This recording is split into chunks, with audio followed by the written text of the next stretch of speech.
The water was at her knees when Chief Petty Officer Nessa Cavallo cut the tether. Not her tether. The tether connecting Shuttle 3 to the drop cable, the last physical link between the rescue swimmer and the aircraft hovering 60 meters above the floodline. She cut it because the shuttle's rear rotor had ingested debris on the last pass, and the pilot, Ramos, had been calling Mayday for 9 seconds. And if Cavallo didn't sever the cable, the shuttle would drag her, and the 3 Drenathi refugees she just pulled from the wreckage straight into the side of a collapsing thermal relay tower. The cable snapped. The shuttle banked hard starboard, trailing smoke, and Ramos's voice crackled once. "Cav, I'm down in 4, I'll come back."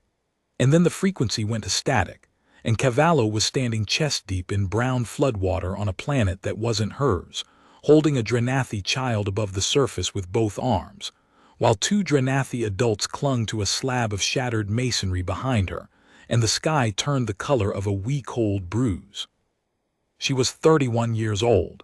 She had been a rescue swimmer for 9 years. She had pulled 63 people out of water in her career, all of them human until 14 months ago, when the Terran Coastal Rescue Corps had been folded into the Interstellar Emergency Response Division, and the word people had been quietly expanded to include anyone who was drowning. The Drenathi child in her arms weighed almost nothing. He was small, furred, the color of wet sand, with wide dark eyes that had stopped blinking 3 minutes ago, the Drenathi equivalent of shock. His ears, long and tapered and covered in a fine auburn down, were pressed flat against his skull. His paws, 4-fingered, padded, with retractable claws she could feel through her rescue suit, gripped the collar of her vest with a strength that surprised her. He was not crying. Drenathi children did not cry, she had been told during the briefing. They went silent. They went still. They waited for the adults to tell them the danger had passed. No one was telling this child anything. His mother was one of the 2 adults behind Cavallo, and she had a compound fracture of her left foreleg that was bleeding into the water in slow, dark threads, and the other adult, an elderly male with a graying muzzle and milky cataracts over his left eye, was holding the mother steady and murmuring something that Cavallo's translator rendered only as a frequency pattern, not words. A prayer, maybe, or a name repeated. "Ramos," Cavallo said into her comm, static.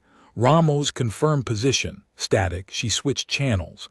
"Ops, this is Cavallo, Shuttle 3 is down. I am dismounted at grid reference Keth 7, northeast corner of the habitation district. I have 3 Drenathi survivors, 1 pediatric, 1 with an open fracture. I need extraction. Over." The voice that came back was not Ops. It was Lieutenant Commander Goss, who was running the rescue coordination from the deck of the IERV Harlan County 60 kilometers offshore, and whose voice Cavallo had not heard this strained since the Callao tsunami 4 years ago. "Cavallo, we copy your position. Shuttle 3 is down on the ridgeline west of you. Ramos and Kowalski are alive. No extraction capacity. Shuttle 1 is grounded, compressor failure. Shuttle 2 is en route to the northern sector with 41 critical evacuees." A pause. "You are the only rescue swimmer in the water." Cavallo looked at the floodwater. It was rising. She could feel it at her sternum now, the current pushing her southeast toward what had been a commercial district and was now a debris field of shattered prefab structures and tangled power conduits. The Drenathi habitation zone, a valley settlement built around a geothermal vent on the southern continent of Kethsora, had been hit by a seismic event 6 hours ago. Not an earthquake by Terran classification. A subduction cascade, the geologists called it, the planet's thin crust shifting along a fault line that ran directly beneath the colony, cracking the bedrock, rupturing the water table, and sending a wall of superheated groundwater surging through the valley floor. 1,200 Drenathi lived in the settlement. The initial quake had collapsed the eastern residential blocks. The flood had come 20 minutes later and was still rising. The Drenathi Compact, the governing authority for the species, had dispatched a rescue fleet from their nearest system, 41 hours away. 41 hours. The floodwater would crest the tallest remaining structure in 9. The Harlan County had been running a supply rotation 3 systems coreward when the distress signal hit. Captain Marin Aldis had diverted without waiting for authorization from IERD command, and the ship had made the transit in 11 hours on emergency burn. They had arrived to find the valley half submerged, the Drenathi colony's own emergency systems destroyed in the initial quake, and roughly 800 survivors clinging to rooftops, debris fields, upper floors, and the skeletal remains of the colony's geothermal plant, the only structure still standing above the waterline. That had been 3 hours ago. In 3 hours, the Harlan County's 4 shuttles had extracted 312 survivors from the flood zone. Then Shuttle 1's compressor had failed. Then Shuttle 3 had taken debris. Now Shuttle 2 was the only bird still flying, and it was full, and the water was still rising, and Cavallo was standing in it with a child in her arms and no ride home. "Copy Ops," she said. "I need a timeline on Shuttle 2's return." 40 minutes minimum. They're running to the county for a hot offload. "I don't have 40 minutes here, Ops. The water is at my chest. The structures around me are unstable. I'm going to move the survivors to higher ground." "Cavallo, there is no higher ground in your grid. The nearest elevation above current flood stage is the geothermal plant, 400 meters southeast." She knew that. She'd been watching the plant's silhouette through the haze since she'd hit the water, a cluster of reinforced towers and heat exchange columns rising above the flood like the bones of something ancient. 400 meters, in chest-deep water, with a current, with a child, with a woman who couldn't walk. "Copy," Cavallo said, "moving now." She turned to the 2 Drenathi adults. The elderly male's eyes, the good one, the right one, a deep amber color, focused on her with an expression she had seen on 63 faces before.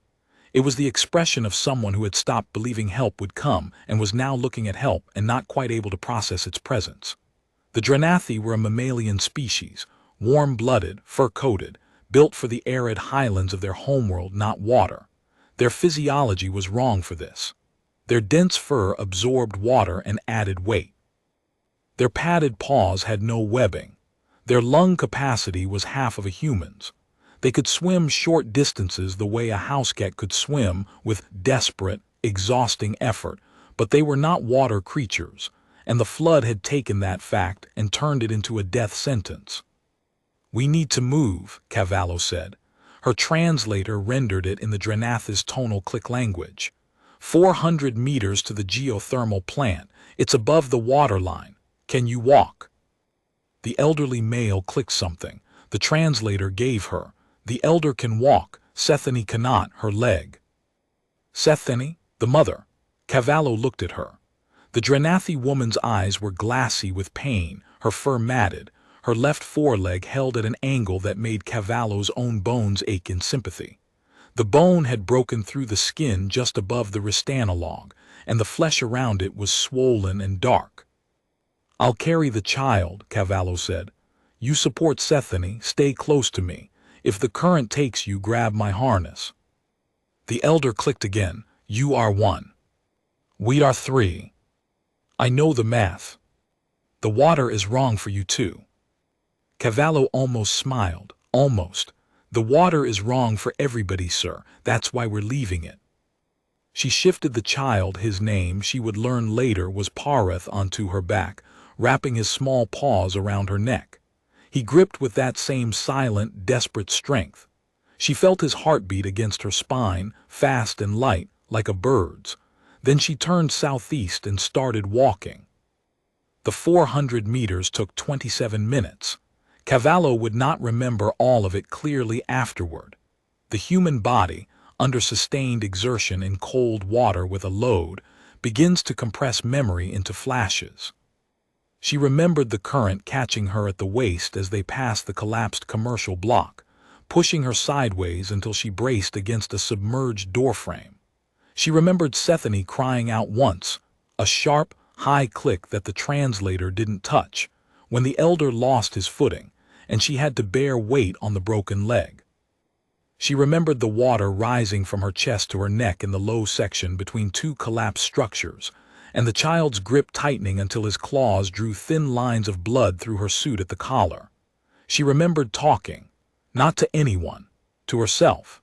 The way she'd been trained: keep talking, keep breathing, keep moving, say the next step out loud so the body follows the voice.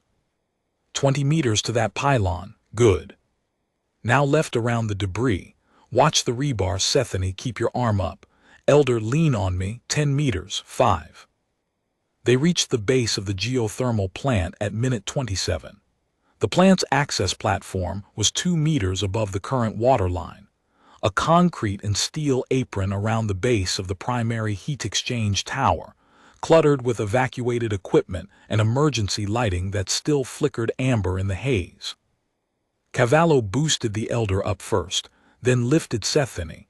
The woman screamed through clenched teeth as Cavallo took her weight and pushed her onto the platform, and then handed Parath up to the elder's waiting arms. Then she hauled herself up, lay flat on the concrete and breathed. 30 seconds. She gave herself 30 seconds. Then she stood, splinted Sethany's foreleg with her rescue belt and a length of conduit pipe she pulled from the debris on the platform, working fast and tight. The way the manual said, immobilize above and below the brake, pad the contact points, cinch firm but not so tight the circulation dies. Sethany made a single, low clicking sound when the splint went on. The translator rendered it as a word Cavallo didn't recognize. The elder touched his daughter's face, and Sethany went quiet, and Cavallo keyed her calm. Ops Cavallo, 3 survivors delivered to the geothermal plant level 1 platform. I need a medical team when Shuttle 2 returns. Sethany has an open fracture, left foreleg splinted. The child, Parath, is in shock but stable. Copy Cavallo. Shuttle 2 is 32 minutes out. Also be advised Ramos is on comms, patching through. A crackle, then Ramos's voice, static-laced but intelligible.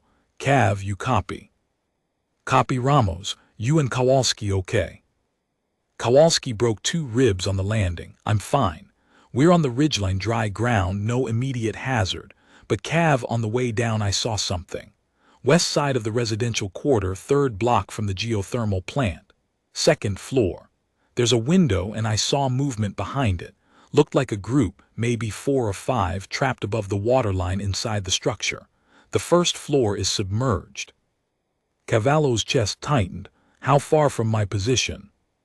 100 meters, maybe 120, west-southwest. Look for the building with the green ventilation housing on the roof. That's the one. She found it. A squat, 3-story residential block with a distinctive green metal housing on its roof. Some kind of atmospheric ventilation unit specific to Drenathi architecture. The 1st floor was underwater. The 2nd floor was dry. From her angle she couldn't see the window Ramos had described, but she could see the building itself, and the water lapping at its 2nd floor sill line. Ops Cavallo, I have a report of survivors trapped in a 2nd floor structure, grid Keth 7 southwest. I'm going to investigate before moving north. Cavallo, your cumulative water time is already. I know my time, Ops. Cavallo out. She dropped off the platform into the water, the 4th time she'd entered it, and swam west-southwest. The 100 meters went faster this time because the current was with her, pushing her in the right direction, and she used it, riding the flow, correcting with short, efficient strokes. She reached the building in 7 minutes. The green ventilation housing was directly above her. The 2nd floor windows were half a meter above the waterline, narrow, rectangular, sealed with a translucent material she didn't recognize. She treaded water, braced a hand against the building's outer wall, and tapped on the window. Nothing for 4 seconds. Then a face appeared behind the translucent panel, a Drenathi face, broad-muzzled, dark-furred, with eyes so wide the amber had gone nearly to white at the edges. The face pressed against the panel. Then another face appeared behind it. Then a third. Cavallo hit the panel with the butt of her knife. It cracked but didn't shatter, some kind of composite material, tougher than glass. She hit it again, harder, and the panel spiderwebbed. A third strike and it broke inward, and a gust of stale, warm air hit her, the trapped atmosphere of a sealed room that had been losing oxygen for hours. Inside, 5 Drenathi, 3 adults and 2 adolescents. They were crowded into what appeared to be a communal living space, a single large room with low furniture, fabric hangings on the walls, and a floor that was dry but warming, the floodwater pressing against the sealed door to the stairwell below. They had been trapped here since the flood reached the first floor. The stairwell was impassable. The windows were sealed. They had been sitting in a room with diminishing air, waiting for rescue that their own species was 41 hours from providing. One of the adults, a female with a graying muzzle, older than Sethany but younger than Korath, wearing what Cavallo's translator identified as a municipal administrator's sash, stepped toward the broken window and looked at Cavallo. At the water, at the human floating in it. "You came from the water," she said. "Yes, ma'am. I'm going to get you to the geothermal plant. It's above the flood line, about 100 meters east." "We cannot swim." The same words, the same flat delivery that every Drenathi had said to her. The species-wide truth, they were not water creatures. The flood was a death sentence. "You don't have to swim. You hold on to me. I swim." The administrator looked at the other adults. Something passed between them, not words, not clicks, but a communal assessment, the kind of silent negotiation that Cavallo recognized from her years of rescue work. In every species, there was a moment when the survivors decided whether to trust the rescuer. It looked different in every culture. In humans it was a nod, a hand extended, a voice saying okay. In Drenathi, it was a slow rotation of the ears toward the rescuer and a single, decisive exhale through the gill analogues at the base of the throat. 5 pairs of ears rotated toward Cavallo. "2 at a time," Cavallo said. "Adolescents first. Adults follow. Hold the flotation packs and keep your heads above water. I'll do the rest." She made 3 trips. The first, the 2 adolescents, took 9 minutes. The second, 2 of the adults, took 11, because one of them, a heavy-set male with arthritis in both hind legs, couldn't grip the flotation pack and Cavallo had to tow him on a modified body drag, one arm hooked under his forelimbs, swimming backward with her free arm. By the time she delivered him to the platform, the elder Korath had organized the growing group of survivors, 8 now, into a functional unit. Children in the center of the platform, adults at the edges, Sethany elevated on a makeshift pallet to keep her broken leg above the wet concrete. The third trip, the administrator, was the fastest. The older female was calm, competent, and cooperative. She held the flotation pack exactly as instructed, kicked when told to kick, and said nothing until they reached the platform. Then she said, "How many of us are there now?" 8 on the platform, you make 9. "How many in the valley?" "Roughly 800 unaccounted for." The administrator's ears flattened. "And you are one." "My ship has shuttles, more help is coming." "For now, yes, I'm one." The administrator stepped onto the platform, looked at the organized group of survivors, looked at the elder who had organized them, and immediately began taking stock, counting heads, assessing injuries, checking the structural integrity of the platform with the practiced eye of someone who had managed a settlement. Within 2 minutes, she was directing the adolescents to gather debris for windbreaks and delegating water distribution from Cavallo's remaining hydration supplies. The machine worked. Not just the human machine, every species had it, the capacity to organize in crisis, to stop being victims and start being functional. All they needed was a reason to believe the crisis could be survived. Cavallo had given them the reason. Now they were doing the rest. She stood at the platform's edge and scanned the valley. Her body was telling her things she didn't want to hear, her hands trembling, her calves cramping, the salt of her own sweat stinging the cuts on her palms. She drank the last of her hydration bladder. She checked her comm. Ops Cavallo, 9 survivors at the geothermal plant. Structure rescue complete. I'm scanning for additional groups. Then Ramos came back on the comm. His voice was tight with urgency. Cav, I've got eyes from the ridgeline. There are people on the municipal center roof, west-northwest of your position, about 300 meters. I can see, hard to tell, maybe a dozen. Some of them aren't moving. Ops, you copy that? Copy. Ramos, can you confirm numbers? I count 9 standing, 3 or 4 lying down. One of them, I think it's a child being held. The building looks stable, structurally. The roof is above the water line by about 1.5 meters. Cavallo looked west-northwest. She could just make out the municipal center, a wider, lower building than the residential blocks, its flat roof a pale rectangle above the brown water. Ramos was right. She could see shapes on it. 9, maybe more. Some still, some moving. It was 300 meters away. 300 meters through deeper water, through stronger current, through debris she hadn't navigated before. And she had already been swimming for, she checked her suit chronometer, 1 hour and 43 minutes, cumulative water time.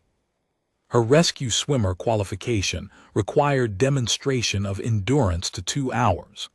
After 2 hours, the manual classified the swimmer as operationally degraded. She had 17 minutes of normal left.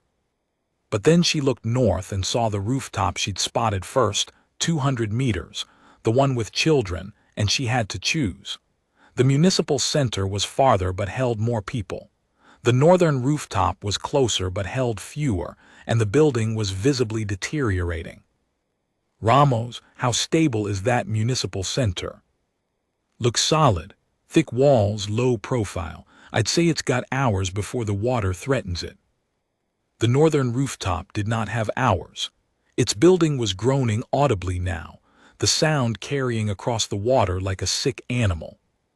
Ops, I'm going to the northern rooftop first. It's structurally compromised. The municipal center group is stable for now. When Shuttle 2 gets back, send it to the municipal center for those 12. Copy Cavallo. We'll route Shuttle 2 to the municipal center. That was the moment, the hinge point, though Cavallo didn't know it yet.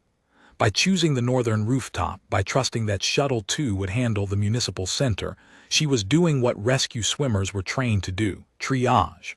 Go to the most critical group first. Trust the system to handle the rest. It was the hardest lesson in the manual, and the one most swimmers got wrong at least once. The instinct was always to go to the largest group, not the most urgent. Cavallo had gotten it wrong once in Callao, and a woman had died on a car roof because Cavallo had swum to the group of 6 instead of the group of 1. She had never gotten it wrong again. She looked at the water. She looked at the habitation district, the upper floors and rooftops of the residential blocks still visible above the flood. The northern rooftop, small shapes, fur-dark, huddled at the edge of the structure. She counted again. 7. At least 2 were small enough to be children. Ops, I'm going in for the northern group.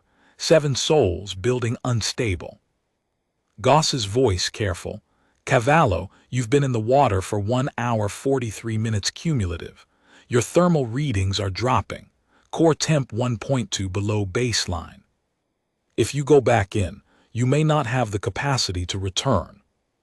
I see children on that roof, Ops. Another pause. Then, understood. Be advised your biometrics will be monitored continuously. If your core drops another full degree, I am pulling you by medical authority. Fair enough. She tightened the rescue harness, clipped 2 emergency flotation packs to her belt, her last 2, and looked down at the water. It was darker now, thick with silt and debris, the current stronger as the subduction channels continued to feed the flood from below. Warm water, at least geothermally heated. That was something. In the Callao tsunami, the water had been 8 degrees Celsius and she'd had 17 minutes before hypothermia. Here, the water was close to 30. She had time. Not much, but some. She turned to the elder. He was holding Parath against his chest, the child's face buried in the old male's neck fur. I'll be back, Cavallo said. The elder's amber eye held hers. "You have already done more than was asked." "Nobody asked me anything," Cavallo said. "That's not how this works." She dropped back into the water. The swim to the northern rooftop took 19 minutes. The current was against her now, and twice she had to grab submerged structures to rest 30-second holds, breathing hard, her arms burning. The debris field was worse in this section. Tangled power conduits, shattered wall panels, the twisted frame of what might have been a transit vehicle. She swam over it, under it, through gaps in it, her hands finding purchase on edges that cut through her gloves.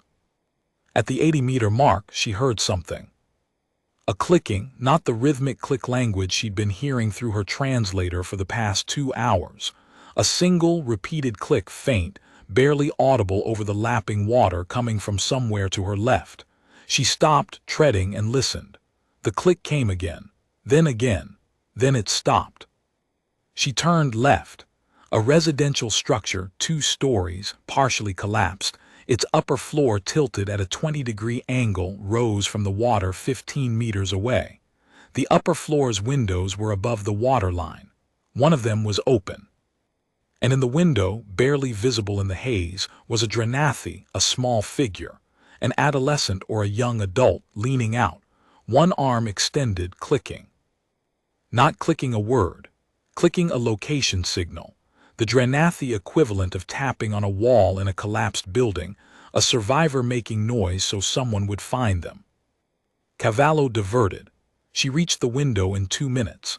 The Drenathi in it was a young female, barely past adolescence, with rust-brown fur and eyes that had gone so wide with stress that the pupils had contracted to pinpoints.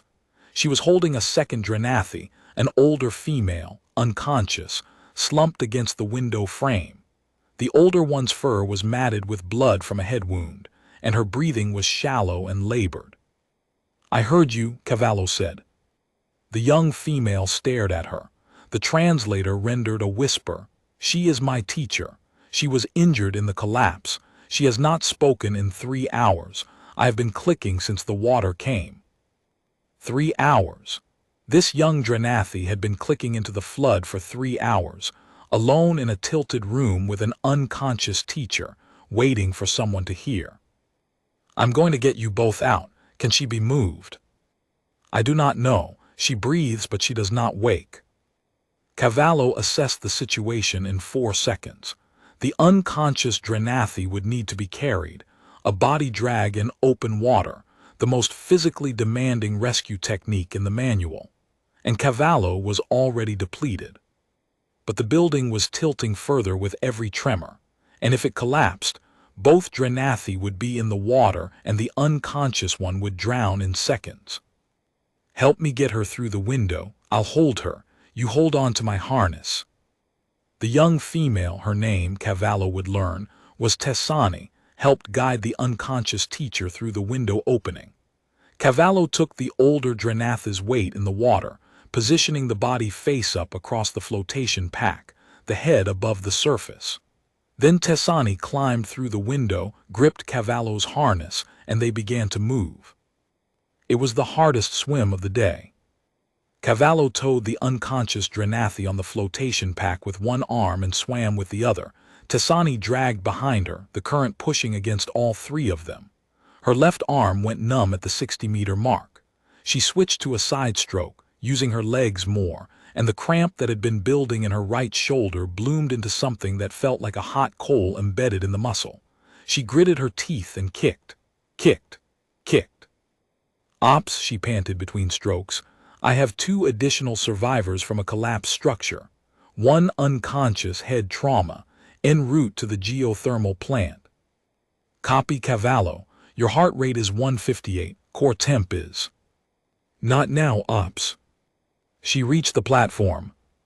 Koreth and the administrator pulled the unconscious Drenathi up first. The administrator, her name was Senat, Cavallo learned later, immediately began checking the teacher's breathing pattern, her ears angled forward in concentration, her municipal training apparently including basic emergency response. Tessani climbed up after, turned, and reached down to help pull Cavallo onto the concrete. 11 on the platform now, and Cavallo's body was trying to tell her something important. Her vision had narrowed, the edges going gray, a sign of blood pressure drop she recognized from training. She sat down, drank water from a canteen Senat had found in the evacuated equipment on the platform, waited for the gray to recede. It receded. Slowly, grudgingly, like a tide that didn't want to go. She looked north. The rooftop with the 7 survivors was still there, still occupied. The building was still groaning. Ops Cavallo, 11 on the platform. I still have 7 on the northern rooftop and that building is going. I am going back in. Goss's pause lasted 3 full seconds. Cavallo, I am recording for the medical log that I advise against further water entry.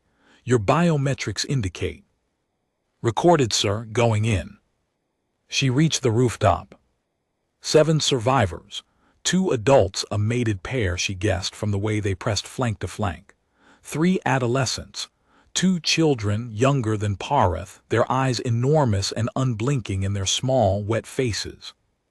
The adults stared at Cavallo as she pulled herself onto the roof edge, water streaming from her suit, blood on her hands from the cuts, her breath ragged. One of the adults, the female, darker-furred, with a white blaze running from nose to ears, spoke. The translator rendered it as, "You are the human from the ship." "Yes." "Where is the ship?" "Offshore, we're bringing shuttles. One is coming, but it's 30 minutes away. The water is still rising. This rooftop may not hold." The female looked at the water. "We cannot swim."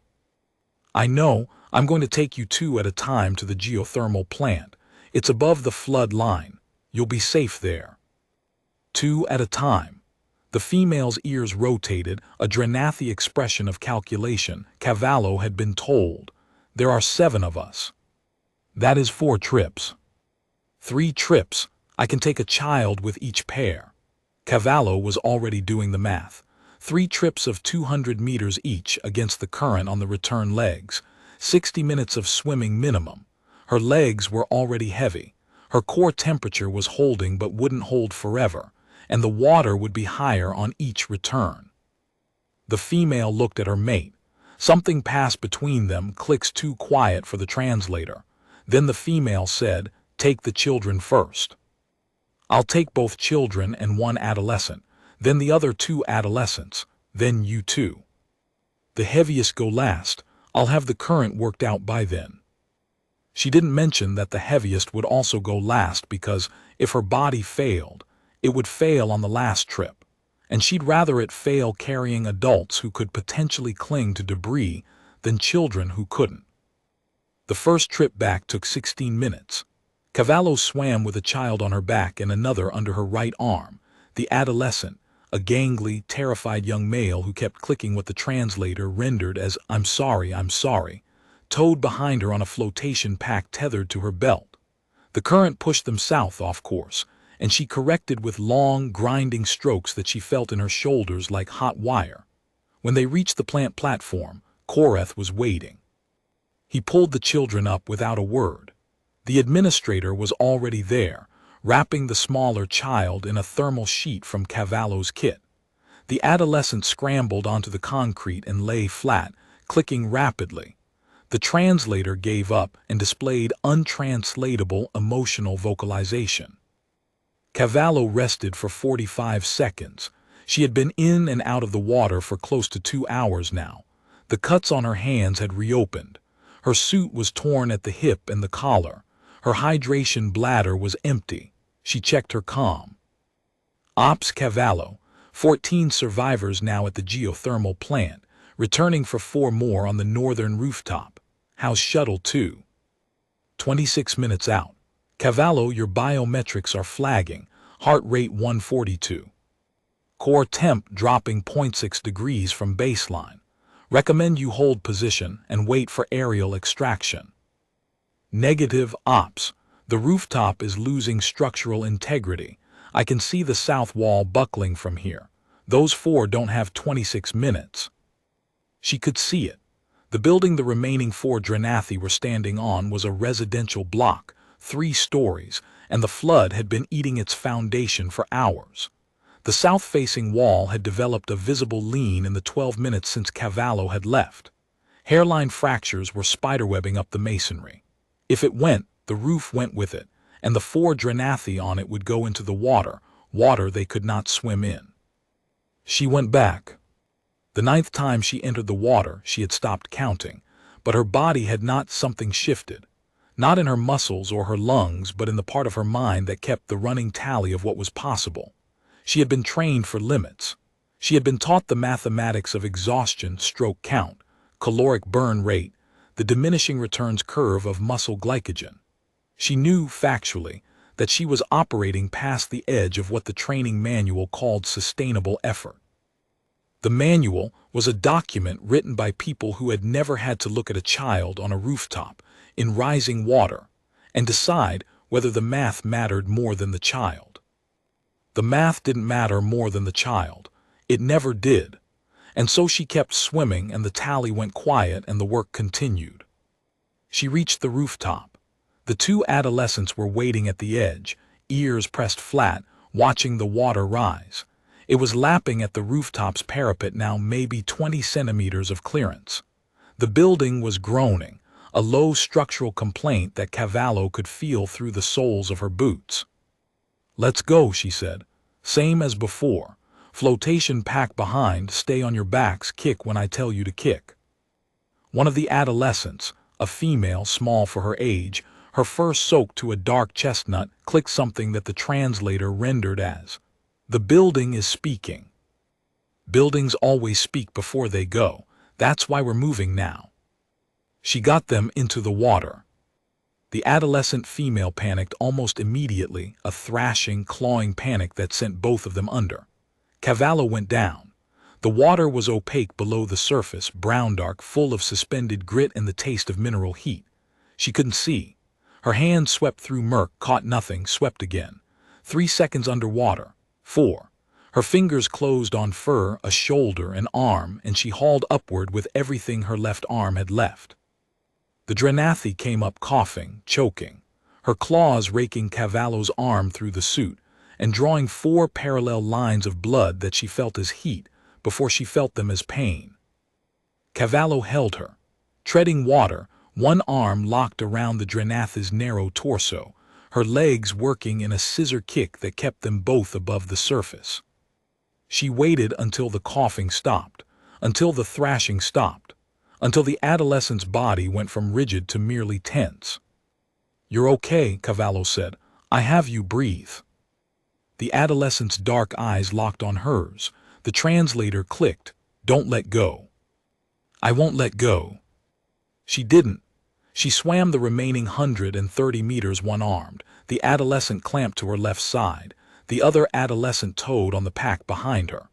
Her right shoulder began to seize at the 100-meter mark, a deep, grinding cramp that turned her stroke into something ugly and mechanical, a broken piston firing because the engine didn't know how to quit. She swam through it. She'd swum through worse. In training, they'd made her swim 400 meters in full gear with a simulated victim in a 6-degree pool, and the instructor had stood on the deck and said, "The day you stop swimming is the day someone stops breathing." She'd hated him for it at the time. She loved him for it now. They reached the platform. 16 survivors on the concrete. The administrator had organized them into rows, children in the center, seated, wrapped in every spare piece of thermal sheeting the group could pool. Adults at the perimeter. Sethany propped against the tower column, eyes closed, breathing steady. Korath beside her, Parith in his arms, the child's ears still flat but his breathing slower now, steadier. The elder had imposed order on chaos, and the administrator had reinforced it, and together they had turned the platform from a collection of frightened individuals into something that resembled a functioning community. Cavallo saw it and felt something she rarely felt during a rescue, a sharp, brief flash of admiration for the people she was saving. They were not passive. They were surviving. Cavallo lay flat on the concrete. This time she gave herself 90 seconds and she felt every one of them. Her hands were shaking. Not from cold, the water was warm, but from glycogen depletion, the muscles running out of fuel. She flexed her fingers. They responded barely. That was enough. It had to be. Ops 16 survivors at the plant. 2 remaining on the rooftop, 2 adults, mated pair. This is my last trip. After this, I'm done. Copy Cavallo. Shuttle 2 is 19 minutes out. Be advised, seismology is reporting a secondary subduction event building along the western fault line. Estimated onset, 15 to 20 minutes. If it triggers, the water level will surge an additional 3 to 4 meters in approximately 90 seconds. Cavallo closed her eyes for exactly 2 seconds. Then she opened them. Say again, Ops, surge of 3 to 4 meters. Confirmed. Seismic data shows increasing pressure along the western subduction line. The aquifer pocket is larger than initial estimates. When it ruptures, the flood stage will jump. 3 to 4 meters. That would put the geothermal plant's level 1 platform underwater. It would put every rooftop in the settlement underwater. It would turn the valley from a flood zone into a lake. Ops, I need Shuttle 2 redirected to the geothermal plant for immediate evacuation of all survivors here. And I need to get those last 2 off the rooftop before the surge. Cavallo, you cannot make a round trip in 15 minutes, not in your condition. Watch me. She dropped into the water for the last time. She knew it was the last time because her body told her. Not in words, in the language of depleted muscle and thinning blood sugar, and a core temperature that had been dropping for 2 hours. Her arms moved because she told them to, and for no other reason. Her legs kicked because stopping was not a concept her body was permitted to entertain. The current had shifted, stronger now, a lateral pull toward the west that she had to fight with every stroke, as though the planet itself knew she was in the water and had decided to make her earn every meter. The debris field grabbed at her 3 times. First, a length of twisted rebar caught her suit at the hip, tearing a 6-centimeter gash in the neoprene, the warm water flooding in against her skin. She pulled free and kept going. Second, the waterlogged hulk of a Drenathi ground transport vehicle, half submerged, its hull rolling in the current, nearly pinning her against a wall. She shoved off it with both feet, and the impact sent a spike of pain up her right knee that she catalogued and dismissed. Third, a submerged wall section shifted as she passed it, and the displacement wave pushed her sideways into a mass of tangled wiring that wrapped around her left ankle, holding her, pulling her down. She reached back, freed herself with her knife. The same knife she'd cut the tether with at the beginning, back when the beginning had been 90 minutes ago, and she'd been a person with energy reserves instead of a person running on stubbornness, and kicked on. Halfway to the rooftop, she heard something behind her, a crack, deep structural final. She turned in the water and saw the building she'd rescued Tessani from tilting further, its already leaning frame giving up the last of its resistance to the flood. The structure folded into the water in slow motion, its walls peeling outward, its roof sliding sideways and down, throwing a wave that hit Cavallo from behind and pushed her forward 3 meters. She rode it, corrected, kept going. If she'd been in that building 15 minutes later, she'd have gone down with it. If Tessani had been in it 15 minutes later, she'd be dead. Timing. In rescue work, timing was everything, and you couldn't plan it. You could only be in the water when the water was there, and move fast enough that the gap between was and too late stayed open. The rooftop was barely a rooftop anymore when she reached it. The building's south wall had buckled, and the structure had settled nearly a full meter. The 2 adults, the mated pair, were standing in ankle-deep water on what had been a dry roof 12 minutes ago. The female with the white blaze was gripping her mate's arm. Her ears were pressed so flat they were almost invisible against her skull. The male Thesson, she would learn, was a large, broad-chested Drenathi with rust-colored fur, and a scar running down his left flank, and he was staring at the water with the flat, resolved expression of someone who has accepted what is coming. Not fear, acceptance. He had decided he was going to die in the water, and he had arranged his face accordingly, and he was holding his mate's arm so that when the water took them, at least they would go together. "Get on the flotation packs," Cavallo said, pulling herself up. "We're going now." "The building is collapsing," the female Kesseth said. "I know, that's why now means now." She got them off the roof in 60 seconds. Thesson resisted the water not from panic but from instinct, every fiber of his mammalian highland-evolved body screaming that this was wrong. This was death. This was the opposite of everything his species was built for. His fur soaked instantly, adding kilograms of weight. His paws thrashed at the surface, finding nothing to grip. His ears went flat, and his breathing went rapid and shallow, the gill analog vents at his throat fluttering in the unfamiliar medium. Cavallo put a hand on his arm, her hand small against the broad mass of his foreleg, and said, "Sir, I will get you there. Stay on the pack. Let the pack hold you. I'm going to swim. You're going to float. That's the deal." Thesson looked at her. His eyes, a darker amber than Korath's, almost brown, held something that wasn't hope but wasn't quite despair either. It was the look of someone choosing to trust a stranger because the alternative was choosing to die. He got on the pack, and something broke in the planet beneath them. She felt it through the water, a low, tectonic shudder that ran through the liquid like a struck drumhead. The subduction event, the western fault, the aquifer. "Ops," she said, breathing hard, "I'm in the water with the last 2 survivors. How long until surge?" 8 to 10 minutes. Shuttle 2 is diverting to the plant, ETA 12 minutes. Cavallo, you need to be on that platform. "Working on it." She swam. She had never swum this hard.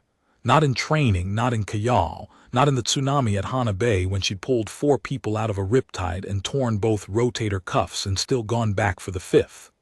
This was different. This was the planet itself trying to drown everyone in the valley, and Cavallo was the only thing between the water and the 2 creatures clinging to the flotation packs behind her, and her arms were failing, and she knew it, and she swam anyway. The left arm went first. At the 140-meter mark, her left bicep locked a full, screaming cramp that turned the arm into a rigid bar of pain. She switched to a right arm-only crawl, using her legs to generate most of the forward motion, her left arm trailing uselessly at her side. The stroke was ugly. It was the kind of stroke that would have earned her a remediation note in training. It moved her forward. That was all it needed to do. Kesseth, the female with the white blaze, started clicking.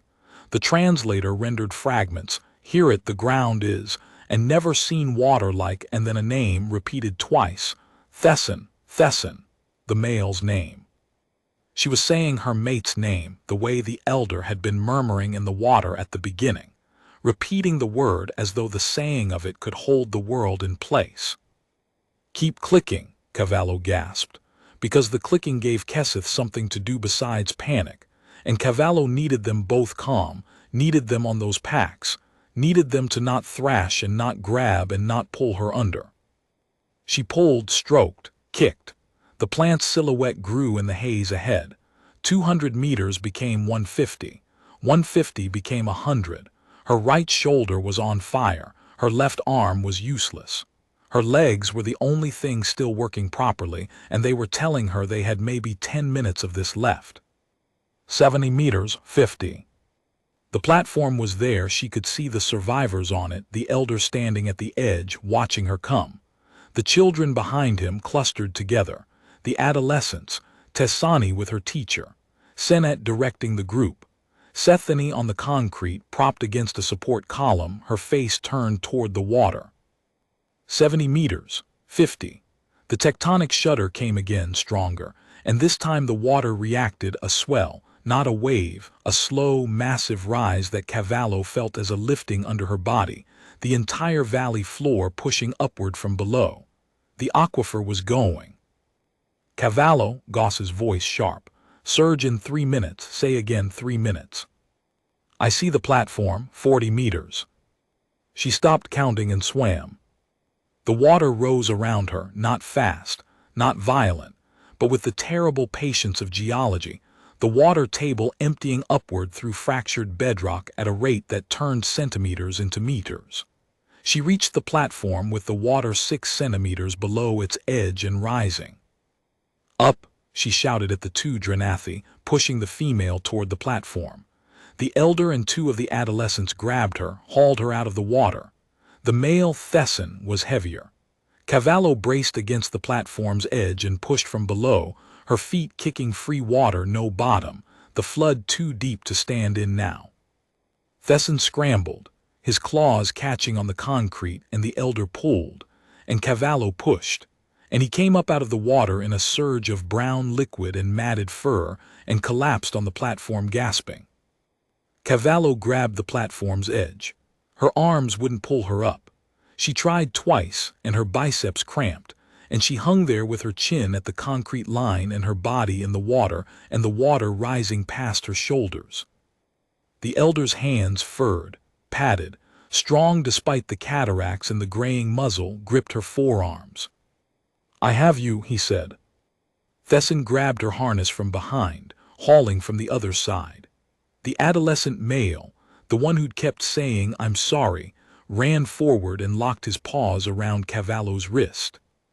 Between the three of them, they pulled her up and out of the water and onto the concrete, and she lay on her back and stared at the sky and breathed, and the water crept over the platform's edge and began to pool around her boots.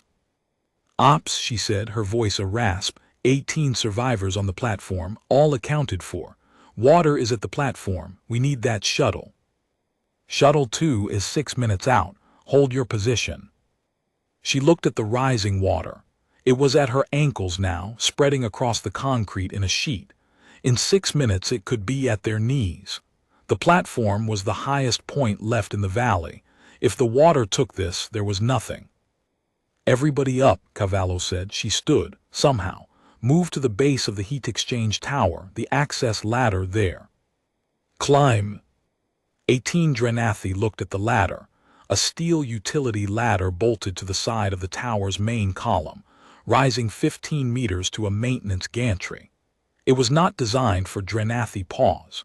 It was not designed for children. It was a vertical steel ladder in a rescue swimmer's worst nightmare, and it was the only thing in the valley that would still be above water in 6 minutes. "I'll go first," Cavallo said. "Children on my back, one at a time. Adults follow, use your claws on the rungs, don't look down." She climbed. Parith rode on her back again, his small body pressed against her spine, his claws retracted, his breathing rapid and shallow. Her arms screamed at every rung. She reached the gantry, set Parith down on the steel mesh, and went back down for the next child. Then the next. Then the other children, the two from the rooftop, the adolescents, their small bodies trembling as they gripped the wet steel rungs and pulled themselves upward. The administrator climbed with methodical efficiency, pausing at each rung to steady herself, her municipal sash soaked and clinging to her torso. The adolescents from the building rescue followed, climbing with the white-knuckled intensity of creatures for whom vertical surfaces were natural but wet vertical surfaces were not. Then the adults, one by one. Then Sethany, who climbed one-armed, her broken foreleg held against her chest, her face a mask of concentrated agony, Koreth below her catching her weight when she slipped. Then Thesson and his mate Keseth. Then the elder last climbing slowly, his milky eye turned to the sky. Cavallo went up and down the ladder 4 times, ferrying children, steadying adults, bracing Sethany from below when her good arm faltered on the wet rungs. Each climb cost her. She paid. The water reached the platform 2 minutes after the last Drenathi cleared the gantry. It surged, not a wave, not a crash, but a steady, implacable rise, the aquifer emptying through fractured bedrock in a column of warm brown water that swallowed the concrete apron, swallowed the equipment, swallowed the base of the tower and kept climbing. It stopped 4 meters below the gantry. The secondary surge had crested. Below them the valley was a brown, featureless lake, its surface broken only by the geothermal plant's towers and the tips of the tallest structures, barely visible in the haze. Everything else was gone. And then the sound came, not the sound of water, not the tectonic groan of shifting bedrock. A different sound, mechanical, layered, growing. Cavallo looked east. The first ship came through the haze like a door, opening in the sky. The Thessaly, a full-frame rescue cruiser, its hull a pale, clean gray in the daylight, running lights in neat rows along its flanks, belly bays already open with shuttle ramps extended.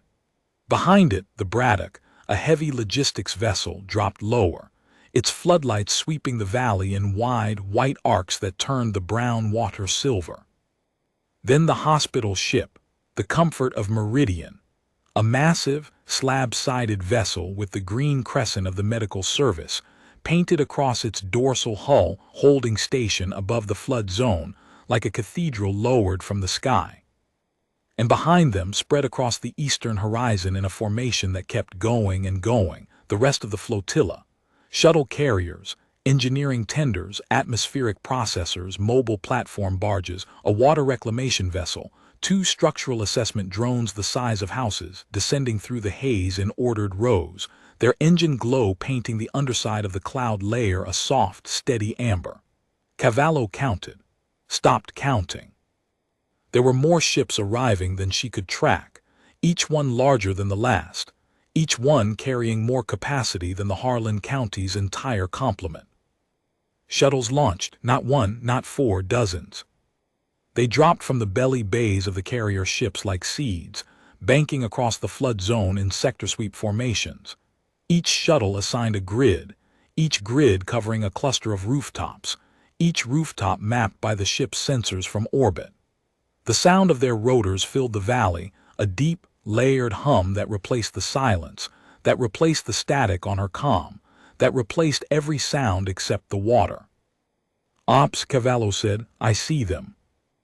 Goss's voice came back, and for the first time in 3 hours it wasn't strained. "Cavallo, that is the 4th Interstellar Rescue Flotilla. They launched from Saul Anchorage 6 hours ago on emergency order. 15 ships, 240 shuttle sorties planned. Full medical, structural, and atmospheric support. We asked for 1 shuttle. They sent everything." A shuttle was already banking toward the geothermal tower, its descent lights cutting through the haze, a rescue cable lowering from its belly toward the gantry where Cavallo and her 18 survivors were standing. The cable reached them, and a winch operator in the shuttle's bay, a young man with a flight helmet and a comm she recognized as trained, the same comm she wore, called down, "Chief Cavallo, we're here for your group, sending the basket down." Cavallo loaded the children first. Parith went into the rescue basket without resistance, his dark eyes tracking Cavallo as the basket rose. The other children followed, then the adolescents. Then Sethany, strapped to a backboard, a medic in the shuttle already leaning out to receive her. Then the mated pair Thesson and his white-blazed mate, whose name Cavallo would learn later was Keseth. Then the elder. Korath, the elder, paused at the basket's edge. He looked at Cavallo. The brown lake stretched below them, vast and still now, the surge having spent itself against the valley walls. The shuttles from the flotilla orbited above it in patient, organized patterns, their floodlights picking out the few remaining rooftops where survivors clung. The Comfort of Meridian was lowering medical pods on cable winches, self-contained capsules descending through the haze like lanterns. The Thessaly sensor array swept the valley in methodical passes, marking life signs for the shuttle crews. The entire landscape, which 6 hours ago had been a place of silence and rising water and the slow arithmetic of drowning, was now full of sound and light and motion, and the flat, competent voices of people who had come a very long way to do a very specific thing. "I am Korath," the elder said. "The child is my grandson, his mother is my daughter. You carried all 3 of us through the water. You swam back again and again. You carried everyone." "That's the job, sir." "It is not a job," Korath said. "I have lived a long time. I have seen many species. I have seen none that does this." He stepped into the basket. It rose. Cavallo was the last one on the gantry. She gripped the rescue cable, clipped her harness to it, and the winch pulled her up out of the valley, out of the water, into the shuttle's bay where the crew chief wrapped a thermal blanket around her shoulders, and a medic took her pulse and said, "Chief, your heart rate is 162 and your blood lactate is through the ceiling. Sit down." She sat down. The shuttle banked south toward the Harlan County. Through the viewport she watched the valley recede, the brown water, the plant's towers, the flotilla above it all, ship after ship catching the planet's pale daylight along their hulls. Below the Thessaly, a cluster of shuttles were pulling survivors from a rooftop she hadn't been able to reach, a rooftop that had been beyond her math, beyond her muscle, beyond the capacity of one woman in the water. The flotilla had reached it. The flotilla had reached all of them. The shuttle landed on the Harlan County's flight deck. Cavallo walked down the ramp on legs that informed her, with unmistakable clarity, that they would prefer not to be used again for several days. The flight deck was controlled chaos. Shuttles landing and launching, medical teams receiving survivors, logistics officers directing traffic, the hum of organized competence that was the sound of a rescue operation running at full capacity. She saw Drenathi survivors being loaded onto stretchers, wrapped in thermal blankets that someone had fabricated overnight in a size and material appropriate for a fur-coated mammalian species. She saw hydration stations with warm, protein-dense broth formulated for Drenathi metabolism. She saw a petty officer she didn't know, Darwin, she'd learn later, running a translation terminal loaded with the Drenathi language database that he'd pulled from the colony's distress signal metadata, so the medical teams could talk to their patients without delay. None of it was extraordinary. All of it was the machine working, the vast, unglamorous, deeply human machine of organized rescue, doing what it was designed to do, with the same flat competence that Cavallo brought to the water. No speeches, no ceremonies, just stretchers and broth and blankets and the steady hum of people solving problems for strangers because the problems existed and the strangers needed help. On the far side of the flight deck she saw Ramos. He was standing by Shuttle 2's ramp with his arm in a sling. He must have aggravated something during the crash, talking to a crew chief and pointing at a cluster of Drenathi being guided off the shuttle. He'd been picked up from the ridgeline by one of the flotilla's birds. He saw Cavallo across the deck and raised his good hand. She raised hers back. They didn't cross to each other.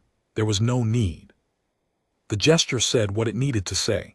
"You're alive, I'm alive, we did the job." Kowalski was in medical already, she learned later. 2 broken ribs and a concussion, but walking. He'd be back on rotation in 6 weeks. Near the triage station, Cavallo spotted Tessani, the young Drenathi who'd been clicking for 3 hours in the tilted building.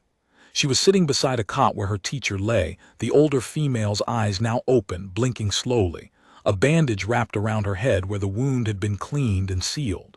Tessani was holding her teacher's paw and clicking rapidly, the translator picking up fragments rendered. "I kept clicking. I did not stop. I clicked until someone heard."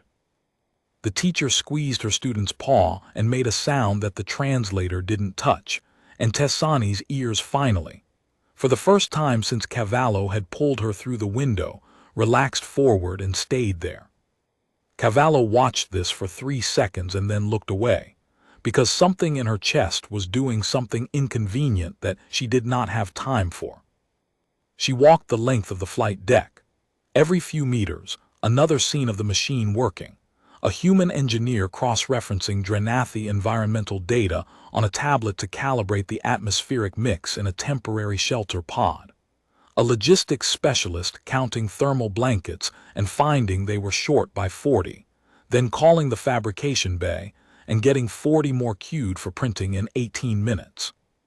A doctor she'd never met examining a Drenathi infant, barely the size of a house cat, fur still downy with newborn softness, while the infant's mother watched with eyes that held nothing but the quiet, animal relief of a parent whose child was in competent hands. The scale of it was beginning to register. It had been abstract before, numbers on her comm, ship counts through the haze. Now it was concrete. The Harlan County was one ship. The flotilla was 15. In the time it had taken Cavallo to swim her last trip and climb the tower and wait for extraction, the flotilla had deployed 112 shuttle sorties across the valley. They had set up 3 field triage stations on the flood zone's perimeter, prefabricated medical shelters dropped from the Braddock's cargo bay, each staffed with a full trauma team. They had deployed atmospheric processors to filter the methane-contaminated air over the valley, so that Drenathi with failing gill filtration could breathe while waiting for extraction. They had sent a structural assessment team to evaluate what remained of the colony's infrastructure for future habitability. They had done all of this in 90 minutes. Captain Aldous had diverted 1 supply ship. Saul Anchorage had sent a flotilla. The Drenathi had asked for nothing, their comms were destroyed, their distress signal was a death chant that leaked by accident, and humans had sent everything. Medical ships and engineering tenders and atmospheric processors and fabrication bays printing thermal blankets in the right size for a species they'd never met. The overdelivery was not an accident. It was not a policy decision. It was what the machine did. It heard a sound in the dark, and it sent everything it had because the sound was someone dying, and the machine existed to answer that sound. Goss found her 20 minutes later, sitting on a cargo crate near the aft bulkhead with her hands bandaged and a canteen of water in her lap. She was watching the triage station where Sethany was being prepped for surgery. The Drenathi woman was conscious, her eyes open, the broken foreleg now properly immobilized by the surgical team. A human surgeon was explaining the procedure through the translator, and Sethany was listening with the focused attention of someone who has decided to trust a stranger completely, because the stranger has already carried her through a flood. Cavallo.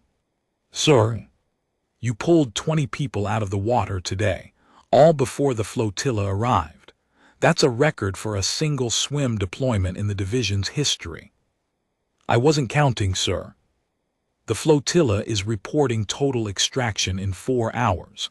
1,153 survivors confirmed. 47 dead, all from the initial collapse in the first hour of flooding before we arrived. 47 out of 1,200. Cavallo let the number sit in her chest. It would stay there for a long time, not as guilt, because she had not been there for the 47, but as weight. 47 people who had been alive 6 hours ago and were not alive now, but 1,153 were alive, because a supply ship had heard a distress signal and turned hard, because a captain had disobeyed a hold order, because a flotilla had launched from Saul without being asked, because a rescue swimmer had cut her own tether, dropped into the water, and kept swimming back until there was no one left to carry. Medical wants to check you out, Goss said. You've been in the water for over 2.5 hours cumulative. I'm fine. That wasn't a suggestion, Chief. She took the dry jacket he offered. She pulled it on over her torn suit. It was warm and dry, and it smelled like the ship, like recirculated air and machine oil, and the faintly metallic scent of a hull that had been pushing through space for 11 hours on emergency burn. It smelled like home. Not her home. She'd grown up on the coast of Portugal, where home smelled like salt and eucalyptus, and her grandmother's kitchen. But the ship home, the institutional home of a woman who had spent 9 years pulling people out of water for a living, and whose real address was wherever the next drowning happened. She stood. Her body made its objections known in a comprehensive summary. Both shoulders locked in post-cramp stiffness, her right knee swollen from the impact with the transport hull, her left arm still partially numb from the cramp, her hands cut and bandaged, her core temperature 1.8 degrees below baseline. The medic who would examine her in 15 minutes would find all of this plus a lactic acid level that the lab would flag as consistent with ultra-endurance event, and a blood glucose reading low enough to warrant an IV. She would spend 8 hours in medical, received 2 liters of fluids, 3 meals, and a stern recommendation from the chief medical officer to rest for 72 hours before returning to duty. She would return to duty in 48. She walked toward medical, and as she passed the triage station, she paused. Parth was beside Sethany on the cot, curled against her good side, his ears relaxed, his eyes closed. He was sleeping. A Drenathi child who had been in shock 3 hours ago, whose eyes had stopped blinking, whose body had gone still with the species' deep instinct to wait for an adult to say the danger had passed. He was sleeping now, which meant someone had said it or something had said it, and the terror was over, and the child felt safe. Cavallo watched him breathe for 3 seconds. Something inside her chest that had been wound tight for 3 hours quietly, finally, let go. Not all the way, it would never let go all the way.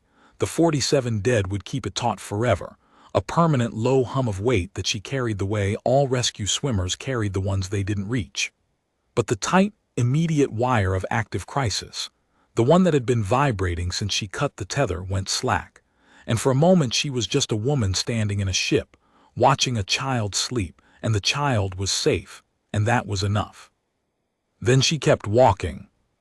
Behind her, through the flight deck's open bay doors, the valley of Kethsora was disappearing under the water. The geothermal plant, the last structure above the flood line, was fully submerged now, the gantry where she'd held 18 survivors barely visible above the surface. The rescue flotilla hung above it all in its patient formation, shuttles orbiting, floodlights sweeping, the great hull of the Comfort of Meridian catching the daylight along its port side. The valley was gone. The people were not. The Drenathi Compact's rescue fleet arrived 37 hours later. 3 ships. They dropped out of transit to find the valley already drained. The engineering tenders had capped the subduction vents 12 hours prior. The colony's surviving residents already housed in temporary shelters on the plateau above the valley, already fed, already treated. The Compact's fleet commander contacted the Thessaly and asked, with what the translation logs would later describe as tonal markers consistent with profound disorientation, how many Terran ships were present. 15, said Captain Lund of the Thessaly, plus the initial responder. Do you need anything from us before we withdraw?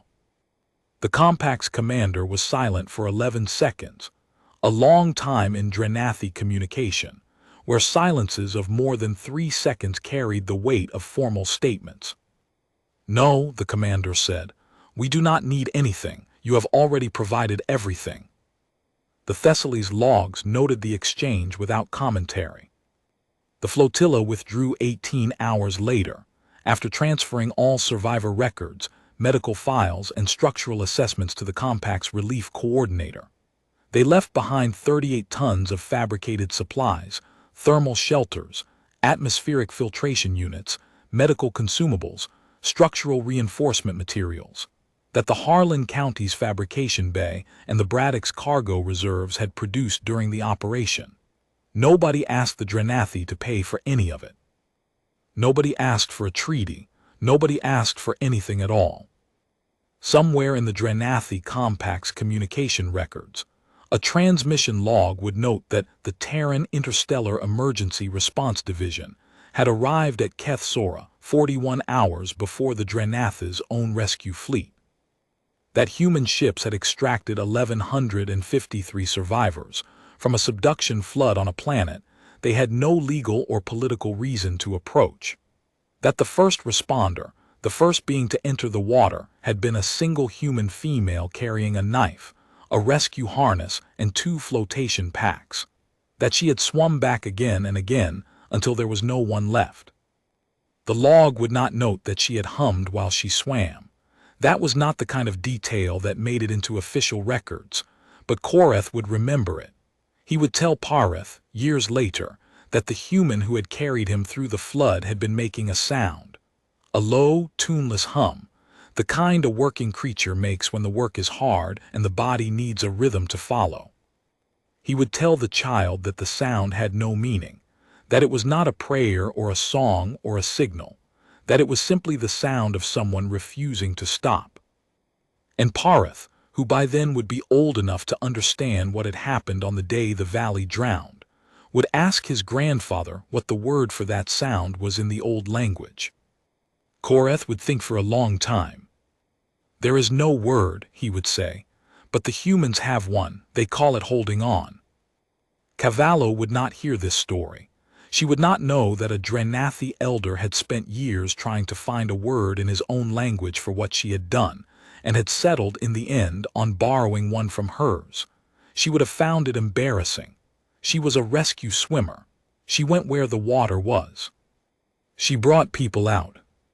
The rest was just the job.